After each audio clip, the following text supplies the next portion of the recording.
சிறுவன் ஒருவன் கடல் ஆமை ஒன்றை கண்டான். அவன் அதை சோதித்து பார்க்க ஆசைப்பட்டான். ஆனால் அதனை இவன் தொட்ட உடனேயே அந்த ஆமை தன் தலையையும் கால்களையும் தனது ஓட்டுக்குள்ளே இழுத்து கொண்டு விட்டது. என்னென்னவோ செய்து பார்த்தும் அந்த ஆமை தன் தலையையோ கால்களையோ வெளியே நீட்டவே இல்லை.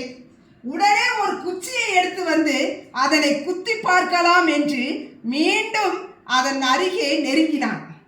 அப்போது அவனது அப்பா இங்கே வந்தார். அது அப்படி இல்லையப்பா, நீ அதனை குச்சியால் குத்தினாலும் அது செத்து போனாலும் போகுமே தவிர அது தன் தலையையோ கால்களையோ வெளியில் நீட்டவே நீட்டாது என்றான். பிறகு அவனுடைய அப்பா அந்த ஆமையை அப்படியே எடுத்துக்கொண்டு வீட்டுக்குள் சென்று கதகதப்பாக இருந்த அடுப்படிக்கு அருகில் சென்று அதனை வைத்தார். ஒரு சில நிமிடங்களிலேயே அந்த ஆமை தனது தலையையும் கால்களையும் வெளியே நீட்டி ஊர்ந்து செல்ல ஆரம்பித்து விட்டது.